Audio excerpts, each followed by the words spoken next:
ప్రార్థన. కృప కలిగిన మా తండ్రి, నీతిమంతుడా, సర్వోన్నతుడా, సర్వాధిపతి, మహోన్నతుడా, యేసయ్య మీకు వందనాలు, స్తోత్రములు ప్రభు. నాయన దేవా, నా తండ్రి, నా ప్రభా, ఈ యొక్క సమయంలో మీ పాదాల చెంతకు రావటానికి నాయన మీరు కృప దయచేసిన విధానాన్ని బట్టి మీకు స్తోత్రాలు. నా తండ్రి మీకు వందనాలు. దేవా, పాడబోయే పాటల్లో, ఆరాధనలో, వాక్యములో ప్రభా మీరు ఉండండి. మీ సన్నిధి ప్రభా అనుభవించే కృప, ఆ శక్తిని నాయన మీరు మాకు దయచేయమని, అన్ని విషయంలో మీ కృపయు మీ భద్రతను మాకు అనుగ్రహింపచేయమని యేసు నామమున ప్రార్థన చేస్తున్నాము తండ్రి.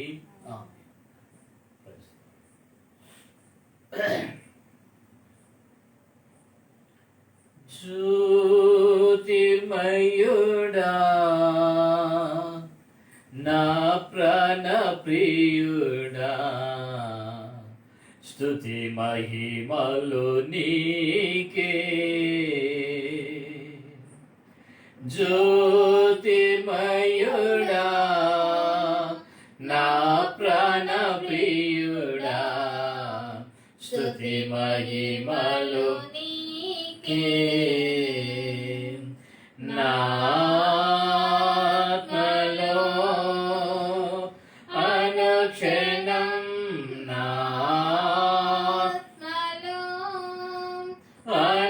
క్షణం నాతిశయము నీవే, నానందము నీవే, నారాధన నీవే, నాతిశయము నీవే,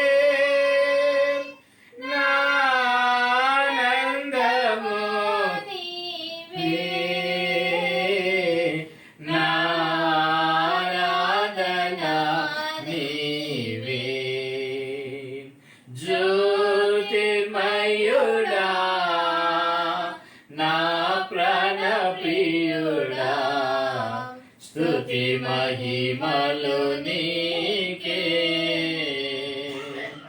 నా పరలోకపు తండ్రి, వ్యవసాయకుడా,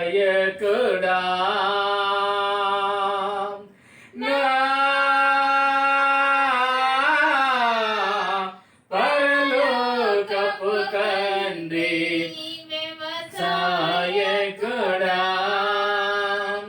నీ తోటలోనే ద్రాక్షావల్లితో నన్ను అటు కట్టి స్థిరపరచావా.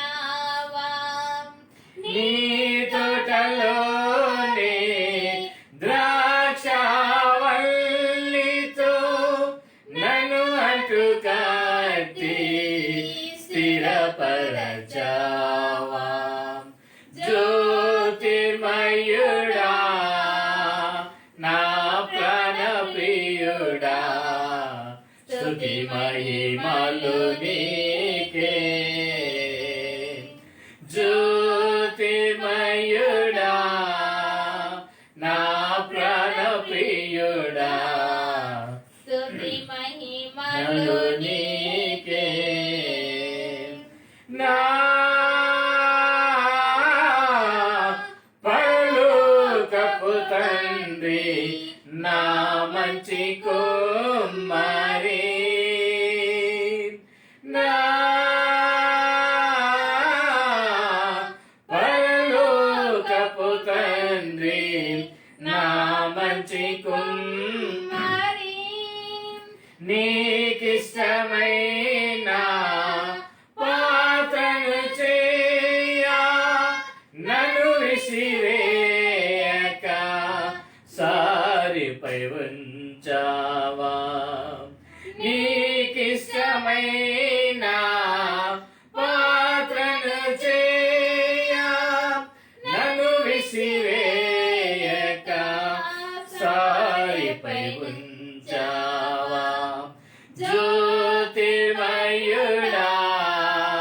నా ప్రాణ ప్రియుడా, స్తుతి స్తుతి మహిమలు నీకే. నా తండ్రి కుమార పరిశుద్ధాత్ముడా, నా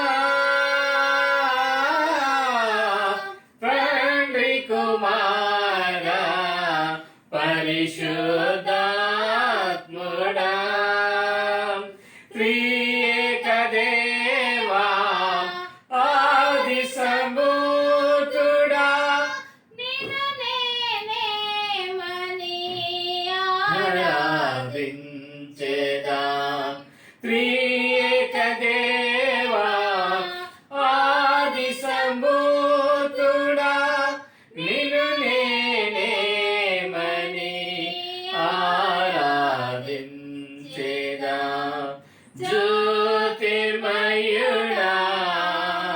నా ప్రాణ ప్రియుడా, స్తుతి మహిమలు అలు నీకే. జ్యోతిర్మయుడా నా ప్రాణ ప్రియుడా, స్తుతి మహిమలు నీకే. నా ఆత్మలో అనుక్షణం, నా ఆత్మలో అనుక్షణం నా అతిశయము నీవే, నా ఆనందము నీవే, నా ఆరాధన నీవే, నా అతిశయము నీవే, నా ఆనందము నీవే, నా ఆరాధన నీవే, నా అతిశయము నీవే, నా ఆనందము నీవే,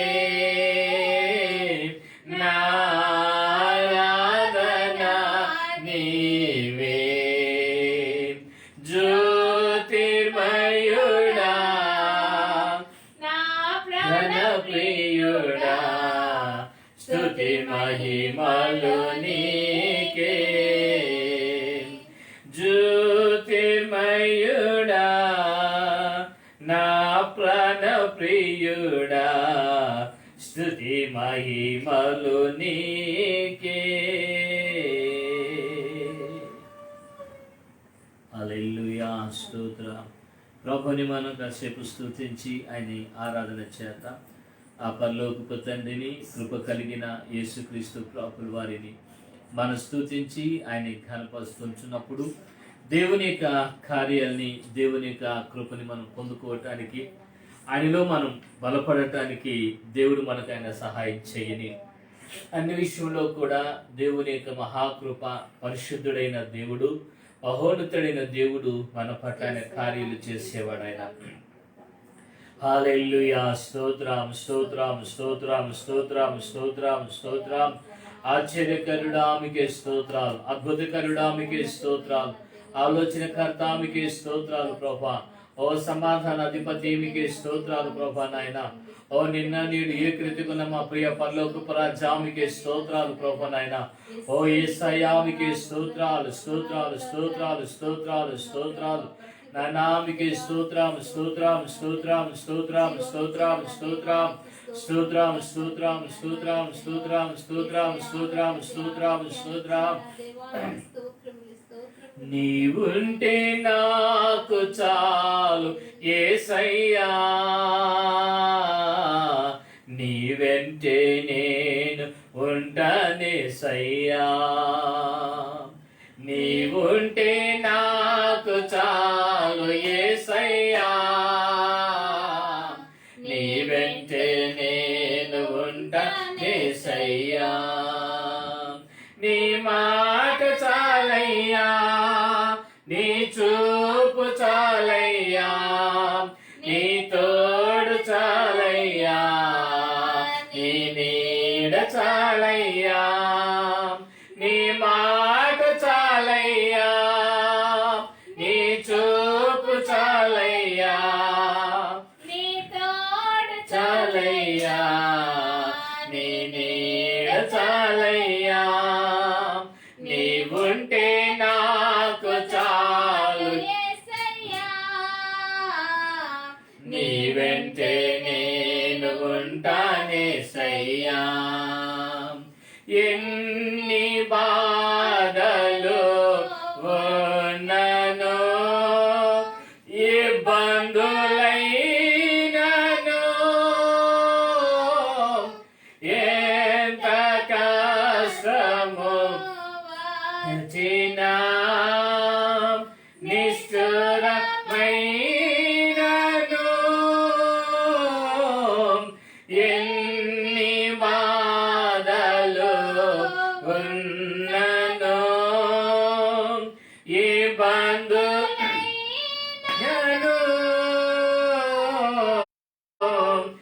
ఎంత కష్టము వచ్చినా, నిష్ఠురమైనను, నీ మాట చాలయ్యా, నీ చూపు చాలయ్యా, నీ తోడు చాలయ్యా, నీ నీడ చాలయ్యా, నీ మాట చాలయ్యా. నీ చూపు యేసయ్యా, మీకు స్తోత్రాలు ప్రభువా.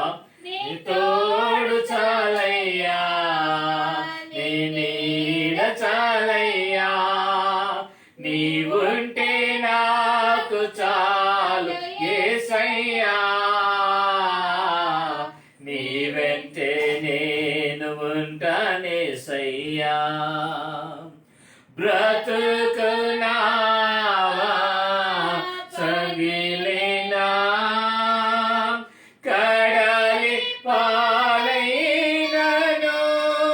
యేసయ్యా, గలలు ముంచి వేసిన ఆశలు అనగారిన,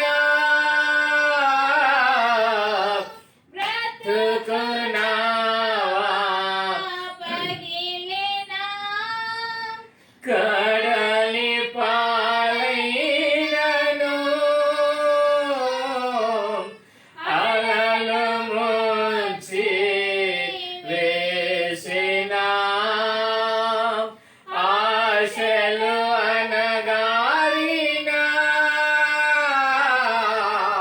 నీ మాట చాలయ్యా, నీ చూపు చాలయ్యా, నీ తోడు చాలయ్యా, నీ నీడ చాలయ్యా, నీ మాట చాలయ్యా, నీ చూపు చాలయ్యా, నీ తోడు చాలయ్యా, నీ నీడ చాలయ్యా, నీవుంటే నాకు చాలు యేసయ్యా, నీ వెంటే నేను ఉంటానేసయ్యా. కృప కలిగిన మా తండ్రి, నీతిమంతుడా, సర్వోన్నతుడా, సర్వాధిపతి, మీకే వందనాలు, స్తోత్రములు ప్రభునాయన. దేవా నా తండ్రి, మీరు మాతో మీరు మాట్లాడండి, మీ ఆలోచన ప్రభా మీరు దయచేయండి. ప్రతి మాట నా తండ్రి బిడ్డల జీవితాల్లో ప్రభా నాయన మీ కార్యాలు ప్రభా మీరు జరిగింపచేయమని ప్రార్థన చేస్తుంటున్నాం. ఘనత మీకయ్యా, యేసు నామమున ప్రార్థన చేసి అడిగి వేడుకొనుచున్నాము తండ్రి, ఆమేన్.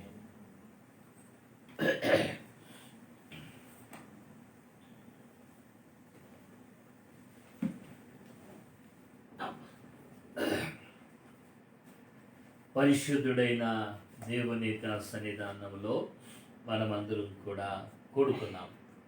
మరి అంతేకాకుండా ఆ యొక్క సర్వోన్నతుడైన దేవుని యొక్క సన్నిధిని అనుభవించటానికి మరి మనమందరం కూడా దేవుని యొక్క సన్నిధిలో బలపడటానికి ప్రభు మనకు ఒక మంచి అవకాశాన్ని ఈ యొక్క తరుణాన్ని ప్రభు మనకైనా అనుగ్రహింపు చేసి ఉన్నాడు.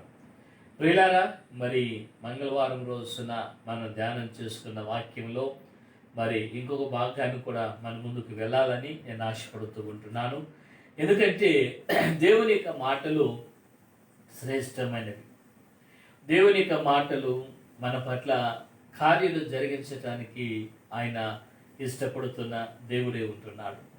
మరి ఇక్కడ మనం చూస్తున్నట్టయితే గన మరి గతించిన మంగళవారం రోజు సాయంకాలపు ఆరాధనలో మనం చూసిన వాక్యాన్ని మనం చూస్తున్నట్లయితే నిర్గమాకాండములో నుంచి 17వ అధ్యాయములో 9వ వచనాన్ని మనం చూసినాము.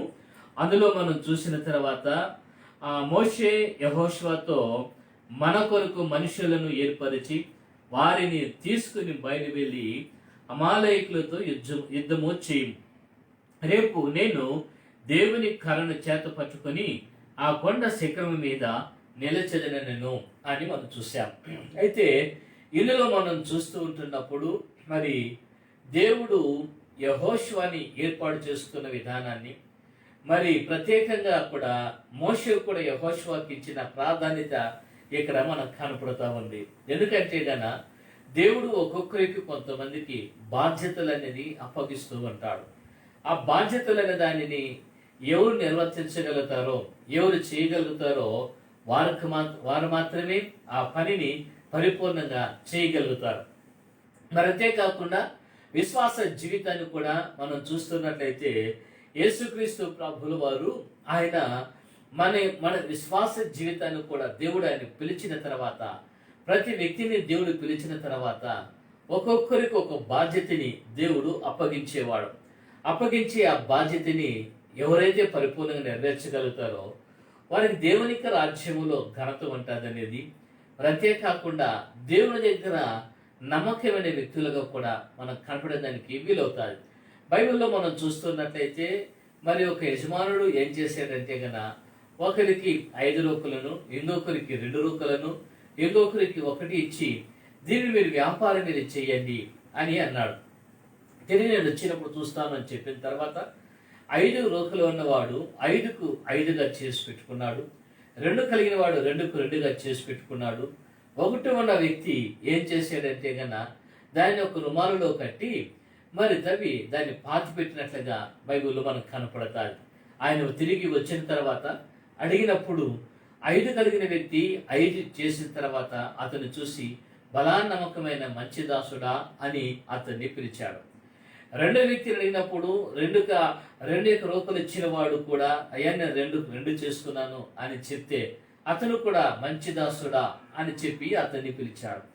ఒక వ్యక్తి ఒక రూపాయలు ఇచ్చిన వ్యక్తి ఆయన ఏమంటున్నాడంటే హెంగి భావంతో, వాళ్ళకు నిర్లక్ష్యమైన మాటతో ఏమంటున్నాడంటే, నువ్వు విత్తన చోటని పంటను కోసేవాడు నాకు తెలుసు, అందుకని నేను దీన్ని భద్రం చేసి పెట్టున్నాను, నువ్వు ఇచ్చిన ఆ రూపు దాన్ని అట్లే ఉంది, దాన్ని తీసుకుని వెళ్ళున్నట్టుగా అక్కడ మాట్లాడినాడు. అతన్ని ఏమంటున్నాడు, చెడ్డదాసుడా అని అతనికి అక్కడ పేరు మనం చూస్తూ ఉంటున్నాం. అంటే బాగా గమనించాల్సింది, ప్రతి వ్యక్తికి కూడా దేవుడు తన బాధ్యతలని అప్పగిస్తూ ఉంటాడు. ఆయన ఎవరిని కూడా ఆశామాషంగాని పిలవడు. ఆయన సేవకుడు కావచ్చు, విశ్వాసి కావచ్చు, ప్రతి వ్యక్తిని దేవుడు ఆయన పిలిచిన తర్వాత ఆ బాధ్యతల్ని మనకు అప్పగించినప్పుడు ఆ పనిని మనం ఏం చేయాలంటే కన్నా పరిపూర్ణంగా మనం చేసేవారుగా ఉండాలి. దాన్ని మనం ఏం చేయాలంటే కన్నా అభివృద్ధి చేసేవారుగా ఉండాలి. బైబిల్లో మనం చూస్తున్నట్లయితే మనం అభివృద్ధి కావాలన్నా ఫలించే వారికి మనం ఉండాలి అని అంటే కన్నా బైబిల్లో మనకి ఏం చెప్తుంటున్నాడంటే యోహాను సువార్తలో 15వ అధ్యాయంలో మనం చూస్తున్నట్లయితే ద్రాక్షావళిని నేను, తీగలు మీరు. ఎప్పుడైతే మీరు ద్రాక్షావళికి మీరు అంటుకట్టుబడి ఉంటారో అప్పుడు మీరు బహుగా మీరు ఫలిస్తారు అని మాట్లాడుతుంటున్నాడు. రెండోదిగా మళ్ళీ అందులో మనకి ఏం కనపడుతుంది అంటే కన్నా ఆయనకి వేరే ఉండి ఎవరు కూడా ఫలించలేరు అన్న మాటను కూడా అక్కడే కనపడుతూ ఉంది. అంటే దేవునికి వేరే ఉండి ఫలించటం అనేది తప్పది. అయితే దేవుడు ప్రతి వ్యక్తిని కూడా ఏమనుకుంటున్నాడంటే ఆయన అప్పగించిన తర్వాత మీరు ఈ విషయంలో మీరు ఫలించండి అని దేవుడు మాట్లాడుతూ ఉంటున్నాడు. కానీ మనుషుడైతే దాన్ని ఫలించలేకుండా, అభివృద్ధి చెందలేకుండా మరి ఏమైపోతుంటున్నారంటే ఆత్మీయ జీవితాన్ని పతనానికి తీసుకొచ్చుకుంటున్నారు. దేవుడు ఏ వ్యక్తిని కూడా ఆశామాషిగా పిలవలేదు అని గుర్తుపెట్టుకోండి. ఏ కుటుంబాన్ని కూడా దేవుడు ఆశామాషిగా పిలవలేదు. అయితే ఆయన పిలిచిన ఉద్దేశాలు ఏమి అనేది దేవుని ఒక్కసారి మనం అడగాలి. యేసయ్యా, నా పట్ల మీ ఉద్దేశం ఏమై ఉంది? నా పట్ల మీ ఉద్దేశం ఏమై ఉంది ప్రభా? నన్ను ఎందుకు పిలిచావు? నా కుటుంబాన్ని ఎందుకు నువ్వు ఏర్పాటు చేసుకున్నావు? అయితే నేను ఏం చేయాలి? నా కుటుంబం ఏం చేయాలి అని ప్రభుని మనం అడిగినట్లయితే ఆ పరలోకపు తండ్రి ఆయన ఏం చేయగలుగుతాడంటే గన మనం చేయవలసిన దానిని మనకు ఆయన తెలియజేసేవాడు అన్నమాట. అయితే ఇక్కడ మనం చూస్తుంటున్నప్పుడు మోషే యెహోషువని చూశాడు. యెహోషువను చూసిన తర్వాత ఈ వ్యక్తి అయితే యుద్ధములో నమ్మకంగా పనిచేయగలవాడు, ఇతడు ఆ యొక్క అమాలేకుల యొక్క చేతుల నుంచి విడిపించటానికి సమర్థుడైన, ఆయన సమర్థవంతం ఎదుర్కొనేవాడు. కాబట్టి ఈ విషయంలో ఇంకా చూస్తున్నట్లయితే ఇతడు దేవుడి మీద ఆధారపడి ఉండేవాడు. ఇన్ని రకాలుగా కూడా మోషే ఆలోచన చేసి యెహోషువకి అప్పగించిన విధానాన్ని మనం చూస్తూ ఉంటున్నాం. అయితే యెహోషువ ఆయన తీసుకున్న బాధ్యతని ఆయన నిర్వర్తించాడు. ఆయన ఆ పనిని పరిపూర్ణం చేయగలిగాడు. ఆయన నిజంగా దేవుడు అతను చూసి చాలా ఆయన సంతోషించినట్లుగా మనకు బైబిల్లో కనపడతాడు. అయితే ఇంకా మనం చూస్తున్నట్లయితే వాక్యాన్ని మనం జాగ్రత్తగా మనం చూస్తే మన దినమున మంగళవారం రోజున ధ్యానం చేస్తూ మనం ఏ వాక్యం ధ్యానం చేసామంటే విశ్వాస పరిమాణం గురించి మనం ధ్యానం చేశాము. అంటే విశ్వాసం అనేది ఎలా ఉంటుంది, ఏ విధంగా ఉంటుంది అనే విషయాల గురించి ధ్యానం చేసుకున్నాం. అయితే ఇప్పుడు రెండోది మనం చూస్తున్నట్లయితే కన్నా వాక్యం చదువుకున్నట్లయితే కన్నా అదే యెహోషువ గ్రంథముల నుంచి 3వ అధ్యాయము 15వ వచనాన్ని మనం చదువుకున్నట్లయితే యెహోషువ గ్రంథము 3వ అధ్యాయము 15వ వచనాన్ని మనం చదువుకున్నట్లయితే అక్కడ ఒక మంచి మాట మనకి ఏం కనబడుతుందో చూడండి. యెహోషువ అప్పుడు ఆ మందస్సమును మోయువారు యోర్దానులో దిగిన తర్వాత మందస్సము మోయు యాజకుల కాళ్ళు నీటి అంచుల మునగగానే పైనుండి పారు నీరు బహు దూరమున సారేతనున్న ఆదాము పురమునకు దగ్గర ఏకరాశిగా ఏమైందంటే అది నిలచెను. బాగా గమనించాల్సింది వాక్యాన్ని మనం చూస్తున్నట్లయితే గన ఈ యెహోషువ 3:15లో మనం చదువుకున్నట్లయితే గన ఇక్కడ ఒక విధం ఇక్కడ మనం చూస్తున్నట్లయితే వీళ్ళు ముందు ఒక సముద్రము అడ్డు వచ్చిన తర్వాత దీన్ని వెళ్ళటానికి కొనుక్కున్నప్పుడు దాటాలనుకుంటున్నప్పుడు అప్పుడు యెహోషువ ఆయన చేయగలిగింది ఏమంటే గన ఆయన యాజకుల్ని పిలిపించాడు. అప్పుడు మందస్సు మోయువారు యోర్దాను దిగిన తర్వాత మందస్సుపు మోయు యాజకుల కాళ్ళు అనే రాయబడి ఉంది. అంటే మందసాన్ని మోసే యాజకుల కాళ్ళు ఆ నీళ్లకు తగిలిన తర్వాత ఆ నీళ్ళంతకు దూరంగా వెళ్ళిపోయినాయంట. దూరంగా వెళ్ళి అదేమంటే సారేతనున్న ఆదాముపురం దగ్గరికి వెళ్ళి ఒక రాశిగా నిలబడినట్లుగా మనం చూస్తూ ఉంటున్నాం. అంటే బాగా విషయాన్ని గమనించాల్సింది ఇక్కడ వాక్యాన్ని మనం చూస్తూ ఉన్నట్లయితే వీరు ముందుకు సాగాలి అనుకున్నప్పుడు, లేక వారి జీవితాలు ముందుకు నడిపించుకోవాలనుకుంటున్నప్పుడు, లేకపోతే ఆ సమస్య నుంచి వారు ముందుకు వెళ్ళాలి అనుకున్నప్పుడు, దాన్ని జయించుకొని ముందుకు సాగాలి అనుకుంటే ఆ యొక్క పరిస్థితి ఇక్కడ ఏం కనపడుతుందంటే గన యాజకుడు అని మనం చూస్తూ ఉంటున్నాం. మందసపు మోయు యాజకుల కాళ్ళు అని మనం చూస్తుంటున్నాం. అంటే ఇక్కడ మనం చూస్తున్నట్లయితే గన మందసము మోసే యొక్క యాజకుల యొక్క కాళ్ళు గురించి అక్కడ కనపడుతూ ఉంటున్నారు. ప్రియులారా, మందసము అన్న దాన్ని మనం చూస్తున్నట్లయితే నిజముగా ఆ మందసము అన్న దాని దగ్గర మనం చూస్తే నిజంగా ఆ వ్యక్తి మందస్సుము దగ్గరే ఉండగలుగుతాడు. ఆ మందస్సుము దగ్గర ఏముంది, ఆ మందస్సములో ఏముంది, ఆ యొక్క మందస్సుపు యొక్క పెట్టెలో ఏముంది అని మనం చూస్తున్నట్లయితే కన్నా అహరోను చిగురించే కర్ర అక్కడ ఉంది, 10 ఆజ్ఞలు పలకలు అక్కడ ఉన్నాయి. బాగా అర్థం చేసుకోవాల్సింది ఆ మందస్సుపు యొక్క పెట్టెలో 10 ఆజ్ఞలు ఉన్నాయి. అంతేకాకుండా అహరోను చిగురించే కర్ర ఉంది. అయితే దీన్ని మోస్తున్న యాజకులు అక్కడ మనం కనపడుతూ ఉంటున్నాడు. బాగా గమనించాల్సింది, ఈరోజు ప్రతి వ్యక్తి యొక్క జీవితాన్ని గురించి ఆలోచన చేస్తుంటున్నప్పుడు కుటుంబ పరంగా కానీ వ్యక్తి పరంగా కానీ మనం వ్యక్తిగతంగా చూస్తున్నట్లయితే కన్నా వస్తున్న యొక్క సమస్యలకు లేక వస్తున్న యొక్క ఆ ఇబ్బందుల గురించి మనం చూస్తున్నట్లయితే అందులో మనకు కనపడుతున్న విధానాన్ని మనకి ఏం కనపడుతుందంటే గన వారి దగ్గర ఏముంది అని అంటే గన ఆజ్ఞలు పలకలు ఉన్నాయి. రెండోది వారి దగ్గర ఏముంది అని మనం చూస్తున్నట్లయితే గన తిరిగి అహరోను చిగురించే కర్ర అందులో ఉన్నట్లుగా మనం చూస్తూ ఉంటున్నాం. ప్రియులారా, ఈ విషయాన్ని మనం చూస్తున్నట్లయితే ఎందుకు అహరోను చిగురించే కర్ర అని పెట్టాడు అక్కడ. అహరోను చేతిలో ఉన్న కర్రని దేవుడు ఆయన ఆశీర్వదించాడు. ఆ కర్ర అది ఎప్పుడు కూడా ఏం చూస్తుందంటే గన చిగురించే కర్రగా మనం చూస్తూ ఉంటున్నాం.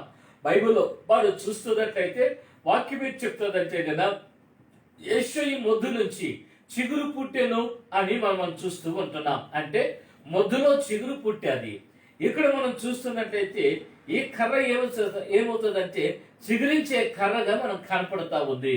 అంటే ప్రతి వ్యక్తి యొక్క జీవితం అనేది ఆ యొక్క మొద్దు లాంటి జీవితం అయిపోయినది.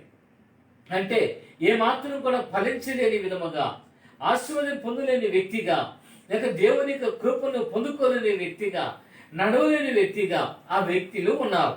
అయితే ఇక దాని నుంచి వరకు పరిష్కారం అనేది కాలేదు. బాగా గమనించాల్సింది. ఇంకా మనం చూస్తున్నట్లయితే గన వాక్యాన్ని జాగ్రత్తగా మనం చూస్తే 10 ఆజ్ఞలు అని రాయబడి ఉంది.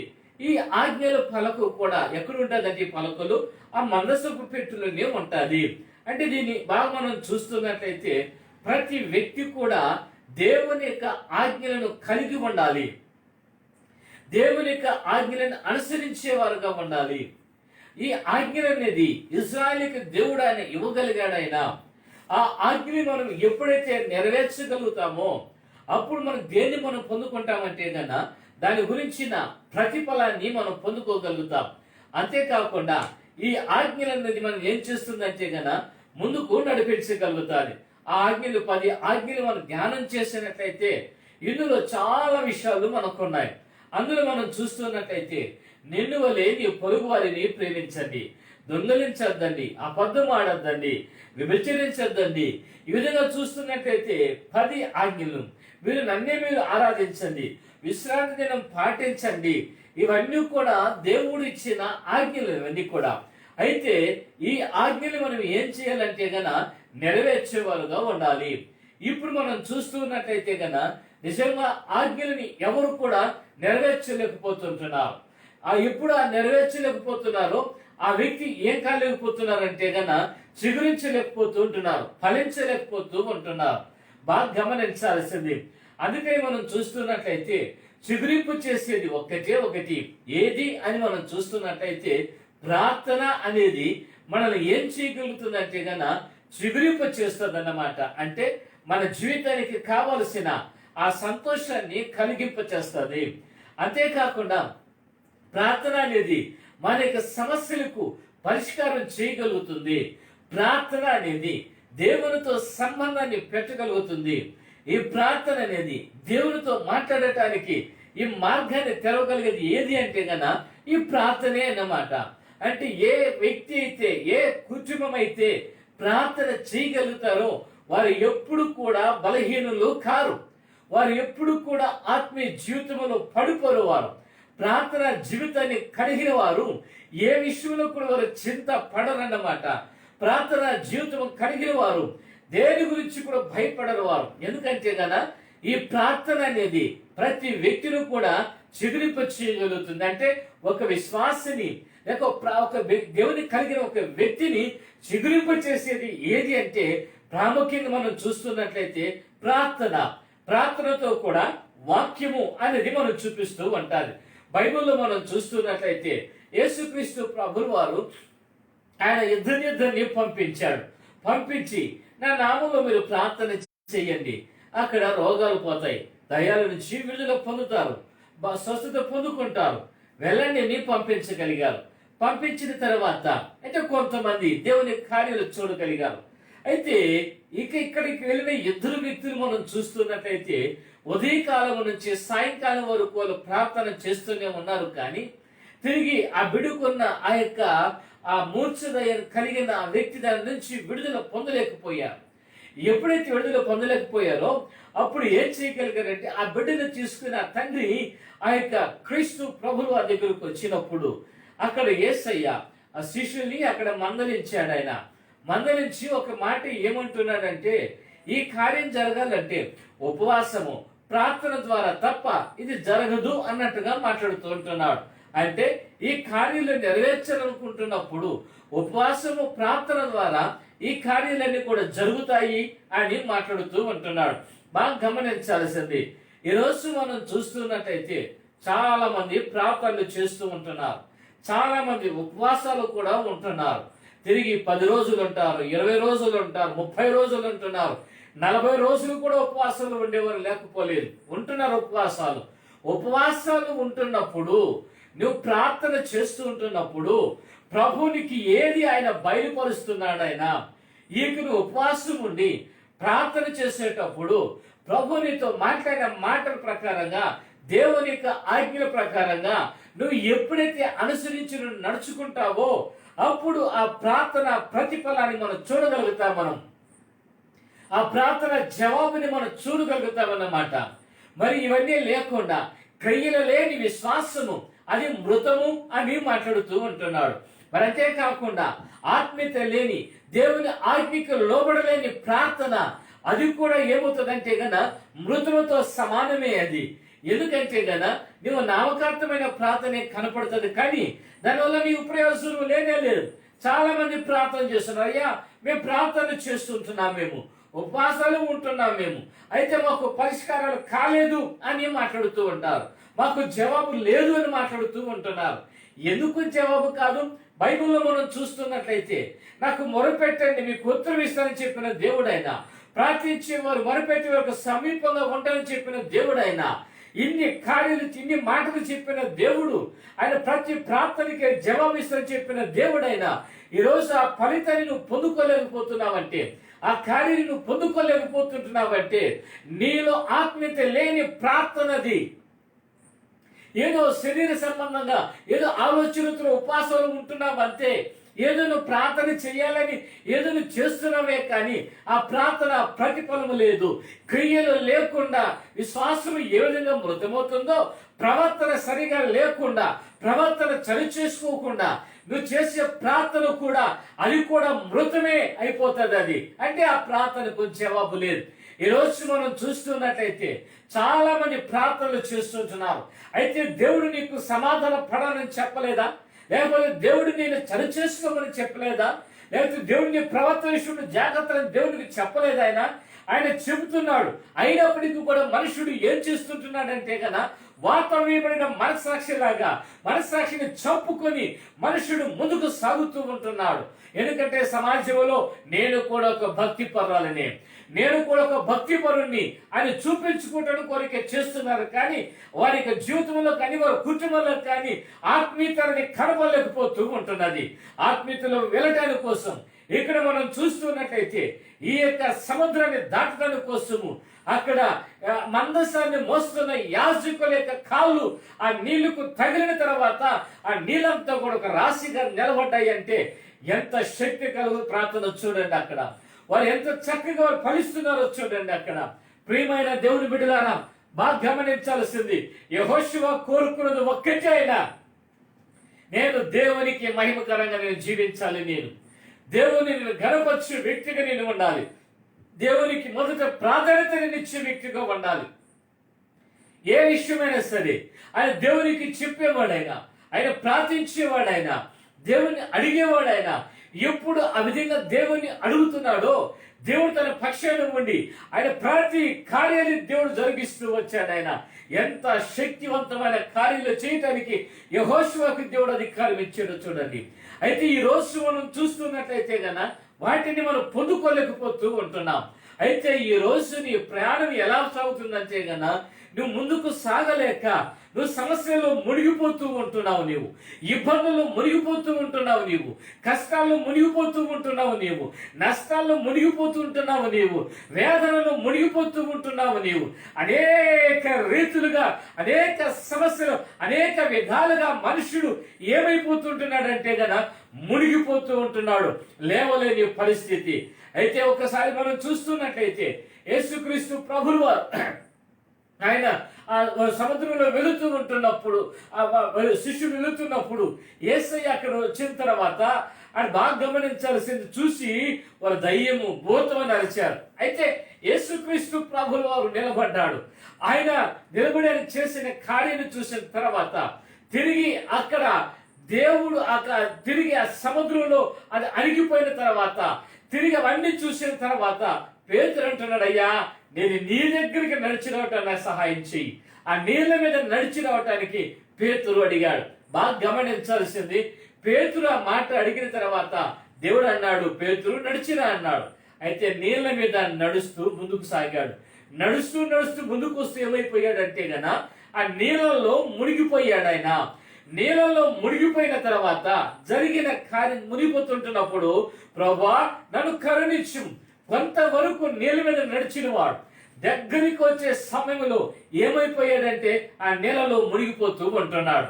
కారణం ఏంటి అని మనం చూస్తున్నట్లయితే గన ఆయన దేవుణ్ణి చూస్తూ నడుస్తూ ఉంటున్నప్పుడు తనలో ఉన్న ఆత్మీయతని దేవుని మీద ఉన్న గురిని ఆయన ఎప్పుడైతే నిలుపుతూ వచ్చాడో తన ప్రయాణం అనేది ముందుకు చక్కగా సాగుతూ వచ్చేది. అయితే ముందుకు వస్తున్నప్పుడు ఏం చేశాడంటే గన ఇటు అటు లోకం వైపు ఆయన చూసినట్టు అయిపోయాడు. ఎప్పుడు ఆ విధంగా చూశాడో తన జీవితానికి ఆలోచన పుట్టాది.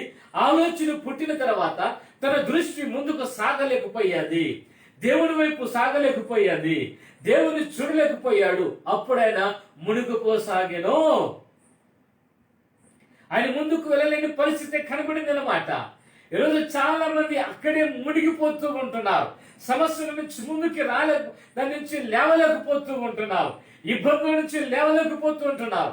కష్టాల నుంచి లేవలేకపోతూ ఉంటున్నారు. ఏ కారణం? మునిగిపోయి ఉన్నారన్నమాట. ఆ మునిగిపోయిన కారణాలు ఏంటివి అని మనం చూస్తున్నట్లయితే ఆత్మీయమైన జీవితాలు అక్కడ కనబడలేకపోతున్నాయి. దేవునికి ఇష్టకరమైన ఆ యొక్క కార్యాలు కనబడలేకపోతున్నది.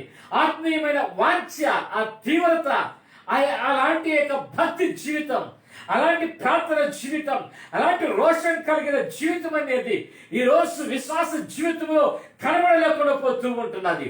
ప్రతి వ్యక్తి యొక్క జీవితంలో అది కనబడలేకపోతూ ఉంటున్నది. అంటే ఈ రోజు మనుషుడు దేవుని ఎదగాలని ఆ వాంఛ లేకుండా పోతా ఉంది. ఏదో అందరూ పోతున్నారు, ఆ దారిలో నేను కూడా వెళ్లాల్సిందే. లేకపోతే నా బంధువులు వెళుతున్నారు, నేను ఆ దారిలో వెళ్లాల్సిందే. లేకపోతే నా భార్య వెళుతుంది, నేను కూడా ఆ దారిలో పోవాలి. నా భర్త పోతున్నాడు, నా భర్త దారిలో నేను పోవాలి. ఈ విధంగా మనుషుల్ని అనుసరిస్తున్నారే కానీ దేవుని నేను వెంబడించాలి, దేవుని నా కుటుంబం వెంబడించాలి అన్న ఆతృత, ఆ వాంఛ అనేది ఈ రోజు ఏ వ్యక్తిలో కూడా కనబడలేకుండా పోతూ ఉంటున్నది. ప్రియమైన దేవుని బిడ్డలారా, బాగా గమనించాల్సింది అంటే ఏమైపోయారంటే కన్నా మునిగిపోయి ఉన్నారు. అక్కడ మునిగిపోయి ఉన్న తర్వాత లేవాలని పరిస్థితుల్లో ఉంటున్నారు. కాబట్టి ఇక్కడ మనం చూస్తుంటున్నప్పుడు ఈ యొక్క యాజకులు మోసుకుని వెళుతుంటున్నప్పుడు మందసాన్ని వారి పాదములు ఆ కాలు తగిలిన తర్వాత ఆ నీళ్ళంతా ఒక రాశిగా వెళ్ళిపోయాది, దూరంగా వెళ్ళిపోయినట్టుగా మనం చూస్తుంటున్నాం.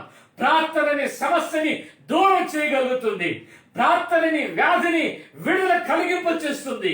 ప్రార్థన నీ జీవితంలో నీ కుటుంబాన్ని నడిపించడానికి అనేకమైన కార్యాలు ప్రార్థన అనేది నీకు చేయగలుగుతుంది. ప్రార్థన అనేది అయితే ఈ రోజు మనం చూస్తున్నట్లయితే కదా ఇలాంటి శక్తివంతమైన ప్రార్థన అనేది లేకుండా పోతూ ఉంటున్నది. ప్రియమైన దేవుని బిడ్డలారా, ఇలాంటి ప్రార్థన చేయటం కోసమే మనం అందరం కూడా సిద్ధపడే వరకు ఉండాలి. ఈ రోజున సమస్యలు లేవా? సమస్యలు మునిగిపోయి ఉండలేదా? ఇబ్బందుల్లో మునిగి ఉండలేదా? కష్టాల్లో ఉండలేదా? నీవు వ్యాధులు మునిగిపోయి ఉండలేదా? ఎన్ని విషయాలు చూస్తున్నట్లయితే పూర్తిగా మునిగిపోయి ఉన్నావు. నీవు తిరిగి మునిగిపోయి అందులో నుంచి లేవలేని పరిస్థితులు నువ్వు ఉంటున్నావు. అయితే ఈ యొక్క సమయంలో నా సర్వోన్నతుడైన యేసుక్రీస్తు ప్రభువుల వారు ఆయన అవన్నిటికి దూరంగా నేను పెట్టి ఆయన తిరిగి ఒక రాశిగా చేసి నీకు ప్రయాణం అనేది, నీ ఆత్మీయ జీవితం అనేది పరిపూర్ణంగా ముందుకు సాగటానికి దేవుడు ఆ ద్వారం తెరవడానికి కోసమే ఈరోజు యేసయ్య నీతో మాట్లాడుతూ ఉంటున్నాడు.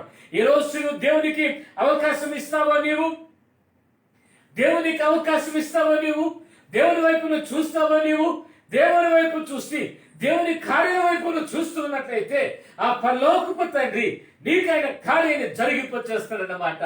ఆత్మీయమైన వాంఛ అనేది, ఆ కోరిక అనేది, లేకపోతే ఆ తృష్ణ, ఆ దాహం అనేది తనలో మిగల్చబడిపోయారు. ఈ రోజు మనం చూస్తున్నట్లయితే అలాంటి స్థితి కనపడలేకపోతూ ఉంది. ఇంకా మనం చదువుకున్నట్లయితే వాక్యం ఏం చెప్తుందంటే గన కీర్తన వాక్యంలో నుంచి 42 కీర్తనలో ఏమంటున్నాడంటే, ఆ దుప్పి నీటి వాగుల కొరకు ఆశపడినట్లుగా దేవాని కొరకు నా ప్రాణము తృష్ణ కొరుచు ఉంటున్నది అని అక్కడ మాట్లాడుతూ ఉంటున్నాడు. అంటే ఇక్కడ మనం చూస్తున్నట్లయితే గన ఆయన ఒక ఆశ వారు కొన్ని కొరహు కుమారులకి ఏమంటే గన నేను దేవుని చూడాలి, నా ప్రాణం దేవుని చూడాలి, నేను దేవుని కనుక్కోవాలి. వాళ్ళు ఆ విధంగా పరుగులు చూస్తూ ఉంటున్నారు.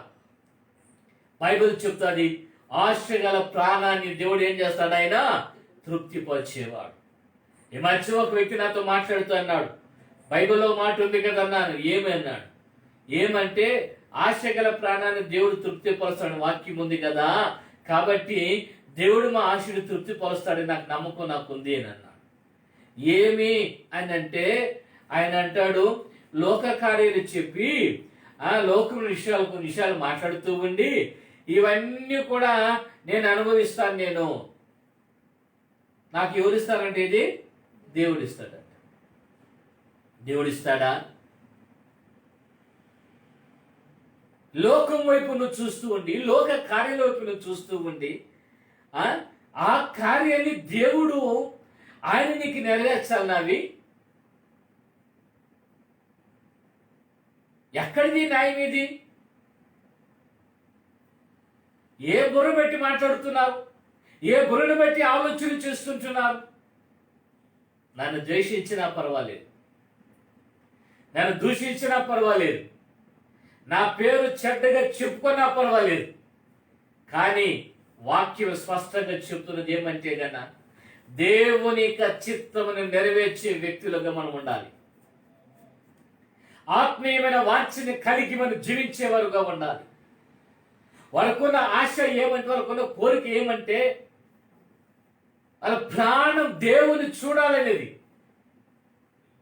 63వ కీర్తనలో అక్కడ ఏమంటున్నాడంటే గన దేవుని యొక్క సన్నిధానాన్ని కంట వేకువనే వెళుతున్నారంట. అక్కడికి వెళ్ళి ఏం చూడని ఆశపడుతున్నారంటే నీ బలమును ప్రభావమును పొందవలనని నా ప్రాణం ఆశపడుతూ ఉన్నది. అంటే వీరి ప్రాణం ఏమంటే దేవుని ప్రభావమును పొందుకోవాలని, దేవుని బలమును పొందుకోవాలని ఈ విధంగా వారు వెళుతూ ఉంటున్నారు. అయితే దేవుడు వారి ఆశని తృప్తిపరిచాడు, ఆయన నెరవేర్చాడు. మొట్టమొదటిగా ఆత్మీయత చాలా అవసరము.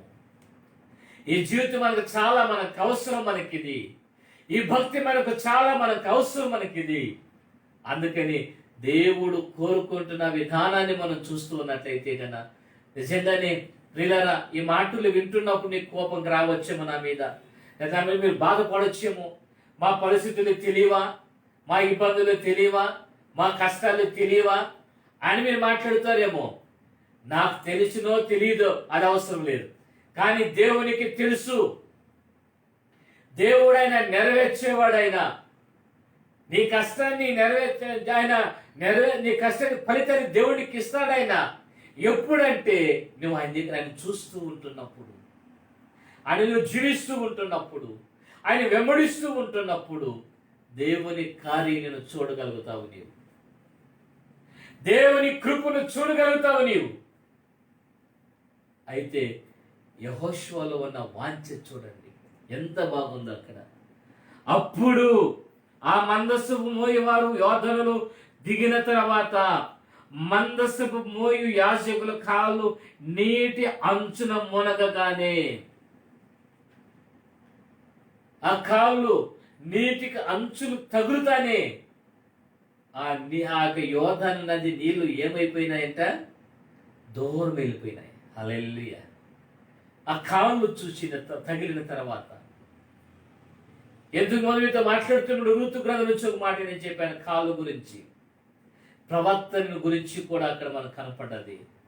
మన ప్రవర్తన అనేది మంచిగా ఉంటున్నప్పుడు, మన నడవడికల మంచిగా ఉంటున్నప్పుడు, మనం నడుస్తూ ఉంటున్నప్పుడు ఏమవుతుందంటే కన్నా అవన్నీ కూడా మనకు దూరం అయిపోతూ ఉంటాయి. నేను అదే ఇప్పుడు దేవుణ్ణి అడిగేది కూడా, నేను ఎప్పుడు కూడా గొప్పవాడిని నేను అనుకోను. నేను ప్రభా నన్ను ఇంకా చరిచేయి ప్రభా, నన్ను ఇంకా బలపరచు నాయన, ఇంకా నేను ఏం చేయాలి? నేను ప్రభువుని అడుగుతున్నాను. ఎందుకంటే కదా ఈ లోకంలో జీవిస్తున్నాం ప్రభా, ఏ విధంగా నేను ఆలోచనలేని నన్ను కడుగునైనా నన్ను కడుగు ప్రభా. ఎందుకంటే ప్రతి దినము కూడా దేవుని యొక్క సన్నిధిని మనం కనబడాల్సిందే. కనబడకపోతే పాడైపోతాం, పనికి రాకుండా అయిపోతాం మనం. కాబట్టి ఇక్కడ మనం చూస్తుంటున్నప్పుడు ఆ మందసము మోసే వ్యక్తులు, ఆ యాజకుల యొక్క కాళ్ళు నీటికి తగిలిన తర్వాత ఆ నీళ్ళంతా కూడా దూరంగా పోయి ఒక రాశిగా నిలబడ్డాయి, ఒక రాశిగా పడ్డాయి. రాశి అనేది ధాన్యం తీసుకొచ్చి ఒక రాశి పోస్తాము, అది రాశి అంటారు. దాన్ని ఒక పెద్ద అయిపోతుంది. అంటే నీళ్ళని అంత రాశిగా పెట్టేశాడంటే దేవుడు. ఎంత శక్తి చూడండి. దేవుడు నీకు అధికారం ఇస్తే, దేవుడు నీ కుటుంబానికి అధికారం ఇస్తే దాన్ని ఈరోజు మనుషుడు ఉపయోగించుకోలేరు. ఈరోజు నేను అదే వాక్యం నేను చూశాను ప్రభా, అయితే నాకు కూడా మీరు ఆ భాగ్యం కల్పించండి నాయన. మనం అందరం కూడా మన జీవితాన్ని ఆ విధంగా ముందుకు మనం నడిపించుకునే వారికి మనం ఉండాలి. ఆత్మీయమైన వాంఛ కలిగి మనం జీవించాలి. ఆ స్థితిని మనం కలిగి మనం జీవించినట్లయితే ఆ కృప కలిగిన దేవుడు మనకు సమస్త విషయాల్లో మనకు ఎన్నో కార్యాలైనా చేయగలుగుతాడు. ఈరోజు నువ్వు మునిగిపోయినావు కదా, అయితే బాధపడద్దు. అయినప్పుడు ఇప్పుడు దేవుడు నిన్ను కనికరిస్తుంటున్నాడు. అయినా నీ కుటుంబాన్ని దేవుడు కనికరిస్తుంటున్నాడు. ఆయన ఎందుకంటే గన ఆయన చివరి వరకు తన ప్రయత్నాలు చేస్తూనే ఉంటాడు. ఆయన నిన్ను లేపాలని. నువ్వు చేయి చాపితే చాలు ప్రభా, ఈ స్థితిలో నేను మునిగి ఉన్నాను, నన్ను లేపు. 40వ కీర్తనలో దావీదేమంటాడు? జగటగల దొంగ ఊపిలో నుంచి నన్ను పైకి లేవనెత్తి నా పాదములు ఎక్కడ స్థిరపరిచాడంటే ఆయన బండ మీద స్థిరపరచును. పాపపు ఊబిలో, జిగటగల ఊబిలో కూరుకుపోయి ఉండినా కూడా ప్రభా నన్ను లేపు నుంచి పైకి ఎత్తితే ఆ చెయ్యి పట్టి ప్రభు నేను లేపి నీ పాదములు బండ మీద స్థిరపరుస్తాడు, తిరిగి నువ్వు పడిపోకుండా. క్రీస్తున్న బండ మీద నుంచి దేవుడు నిలబెడతాను నిన్న ఆయన. క్రీస్తులో నేను స్థిరపరుస్తాను, ఆయన స్థిరపరచుకుంటాను నిన్న ఆయన. ఎన్నైనా కానీ, ఏ స్థితి అయినా కానీ, ఏ పరిస్థితి అయినా కానీ, ఆ స్థితిలో నుంచి దేవుడు నిన్ను ఏం చేసేవాడంటే గన పైకి లేవనెత్తేవాడు ఆయన. నువ్వు అనుకుంటున్నావు కదా నాకు పరిష్కారం లేదేమో. ఉంది, లేపుతాడు ఆయన. బైబిల్లో చాలా మంది ఆ విధంగా లేచినట్లుగా కనబడుతున్నారు. నువ్వెందుకు లేయకూడదు? నువ్వెందుకు నిలబడకూడదు? యాకోబు నిలిచిపోయాడు. ఆయన నిలిచిపోయి అంటున్నాడు, ఆయన తిరిగి దేవుని సన్నిధిలో ఉన్నాడు. ఆయన మోసమైన తింటూ మునిగిపోయి ఉన్నాడు. ఆయన మోసపోయాడు, మోసం చేశాడు, మోసపోయాడు కూడా. ఇక్కడ తన తండ్రి అన్నని మోసం చేశాడు, తండ్రిని మోసం చేశాడు. మోసం చేసి ముందుకెళ్ళాడు. ముందుకెళ్ళిన తర్వాత అక్కడ జరిగిన కార్యం మామగారి ఇంటికి వెళితే అక్కడ తన మామ తను మోసం చేశాడు. జబ్బు కలిగిందని ముందు చేసేశాడు. తిరిగి మళ్ళీ ఏమంటున్నాడంటే, ఆమె నేను చూసింది ఏమి కాదు కదా, ఆమె కదా అంటే ఆమె చేసుకున్నాడు. మళ్ళీ 7 సంవత్సరాల కొలువు చేయి. చూడు, మోసపోయాడు యాకోబు. అక్కడ 21 సంవత్సరము యాకోబు కొలువు చేయాల్సి వచ్చింది. అక్కడ తెలుగు ప్రయాణంలో ఆయన గ్రహించింది, నేను ఇందులో మునిగిపోయి ఉన్నాను, ఇంకా నేను మునిగిపోకూడదు. అందుకే నన్ను ఆశీర్వదించింది. ఆ స్థితిని అక్కడ చూపించుకున్న తర్వాత దేవుడు అతన్ని ఆశీర్వదింపచ్చి తన స్థితిగతులంతా కూడా మార్చిన దేవుడు ఆయన. అమ్మ, అయ్యా, ఎవరికి నువ్వు భయపడాల్సిన అవసరం లేదు, ఎవరికి నువ్వు బాధపడాల్సిన అవసరం లేదు ఎవరి దగ్గర కూడా. అయితే ఒకటేమంటే దేవుని దగ్గర నువ్వు ప్రార్థన చేయని స్థితి, అయ్యా నేను ఎట్టున్నానయ్యా, నన్ను లేపు. నేను విషయంలో మునిగిపోయి ఉన్నానయ్యా, నన్ను లేపు. నా పరిస్థితి ఈ విధంగా మునిగిపోయి ఉంది, నష్టాల్లో ఉన్నా, కష్టాల్లో ఉన్నా, బాధలో ఉన్నా, మునిగిపోయి ఉన్నాను, నన్ను లేపు. దేవుడిని అడుగు, అక్కడే దేవుడిని చూస్తారాయన. నేను అక్కడి నుంచి ప్రభుని లేపగలిగే దేవుడు ఆయన. అయితే ఎక్కడ చూస్తున్నట్లయితే గన ఆ నీళ్లు పాదాలు తగిలిన తర్వాత, అంచులకు తగిలిన తర్వాత ఆ నీళ్లు దూరం అయిపోయినాయి, నిలబడలేకపోయాయి.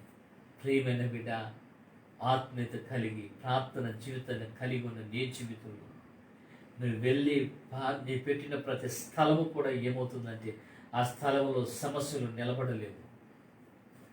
దేవుడు ఆ విధంగా నేను ఆశీర్వదిస్తాడంట. నువ్వు వెళ్ళిన ప్రాంతంలో, నువ్వు వెళ్ళిన కుటుంబముకి, నువ్వు వెళ్ళి ఏ స్థలం నువ్వు పాదాలు నిలబెడతావో ఆ స్థలమంతా కూడా దేవుని కార్యం, దేవుని మహిమను చూడగలుగుతారు. మీరు ప్రార్థన చెయ్యి, ప్రార్థన చెయ్యి.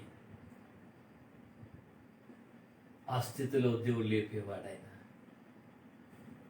ఇంకా ఎందుకు ఆ సమస్యలు చూస్తూ భయపడుతూ మునిగిపోయాను నేను, నన్ను లేవనెత్తేవారు లేరు, నాకు మిగిలింది ఇంకా నాశనమే, నాకు మిగిలింది చావే, నాకు మిగిలింది ఏమీ లేదు నాకు అని ఎందుకు ఆ నిరుత్సాహపడుతూ ఉంటున్నావు? నాకు ఏమీ లేదే అని ఎందుకు నిరుత్సాహపడుతున్నావు? లేదా నాకేమీ, నా పరిస్థితి ఏంది, నా కుటుంబ పరిస్థితి ఏంది ఎందుకు నిరుత్సాహపడతావు? నువ్వు నిరుత్సాహపడదు, అవసరం లేదు. అక్కడ నీ పాదమును నిలిపిన తర్వాత ఆ స్థలంలో అవన్నీ కూడా పారిపోవాలి. అవన్నీ పారిపోవాలంటే నువ్వు దేవుని దగ్గర ప్రార్థన చెయ్యి, ధైర్యంగా నిలబడు, భయపడద్దు. ఉంటాయి, భయపెట్టేవి చాలా వస్తున్నాయి, ఆలోచన కలిగించే చాలా వస్తున్నాయి, ఇబ్బందులు కలిగించే చాలా ఉన్నాయి. చెప్పుకోలేక అదేదో అంటారు కదా, చెప్పుకుంటే ఏమవుతుందో, చెప్పుకోకపోతే ఏమవుతుందో, అది ఊసిపోతుందో పాసిపోతుందో, ఆ స్థితిలో నువ్వు ఉన్నావు ఈరోజు.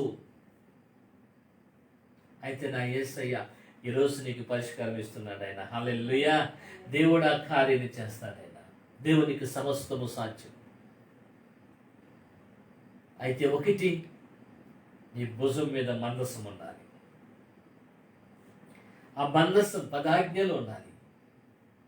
అహరోను చిగురించే కర్ర యేసు క్రీస్తు ప్రభువు వారు. అందుకని బైబిల్లో ఏం రాయబడి తెలుసా? ఎవరైనా సరే నన్ను వెంబడించాలంటే తను తను ఉపేక్షించుకుని తన శిలువను ఎత్తుకుని నన్ను వెంబడించాలి అంటున్నారు. నీ మీద క్రీస్తు అనే కర్ర పెట్టుకుంటే, నీ భుజం మీద ఆ ఆజ్ఞలు నీ మీద ఉండినట్లయితే కదా, నువ్వు నడుస్తూ ఉంటున్నప్పుడు అవే నీ నుంచి పారిపోతాయి సమస్యలన్నీ కూడా. దేవుడు నిన్ను ఆ విధంగా నిన్ను బలపరుస్తాడు ఆయన. ఆ విధంగా ప్రభుని నడిపిస్తాడు ఆయన. దేవునికి సమస్తమును సాధ్యం. మోషే చూశాడు యెహోషువని.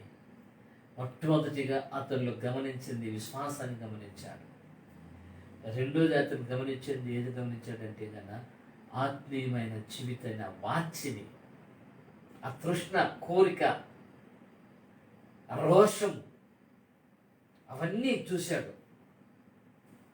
ఈ వ్యక్తి అయితే యుద్ధ భూములు వెళతాడు, విడిపించగలుగుతాడు, ఇతనికి సామర్థ్యం ఉంది. కాబట్టి ఆయన చెప్తున్న మాట ఎంత బాగా అంటున్నాడో చూడండి. యెహోషువతో మన కొరకు మనుషులను ఏర్పరిచి వారిని తీసుకుని బయలు వెళ్ళి అమాలేకులతో ఏం చేయమన్నాడు? యుద్ధము చెయ్యి. మన కొరకు మనుషుల్ని ఏం చేయమన్నాడు? సిద్ధపరచుకోమన్నాడు. ప్రియులారా, బాగా గమనించాల్సింది ఆత్మీయమైన వాంఛ అనేది, ఆత్మీయత కలిగిన వారనేది ప్రతిదీ కూడా మనం సిద్ధపరచుకుంటాం, ఏర్పరచుకుంటాం.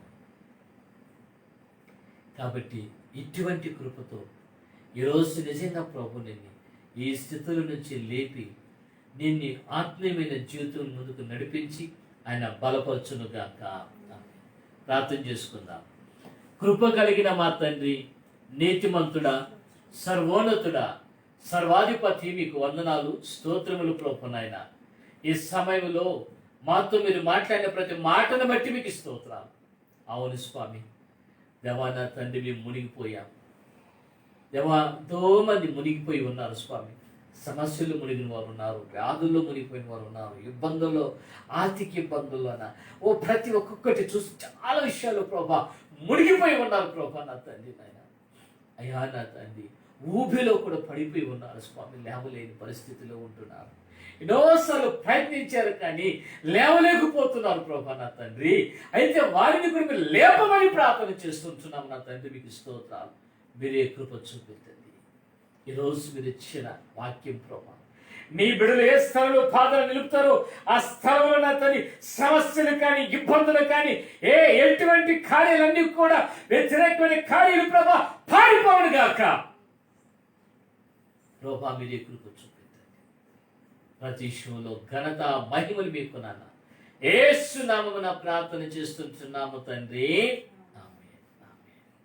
తండ్రి అయిన దేవుని ప్రేమ, కుమారుడిని క్రీస్తు కృప, పరిశుద్ధాత్మిక సహవాసము, ఆయన సన్నిధిని అనుభవించిన మనందరితోనూ ఆయన కృపయు, ఆశీర్వాదమును, సమాధానమును సదాకాలం తోడి నడిపించునుగాక. ఆమేన్.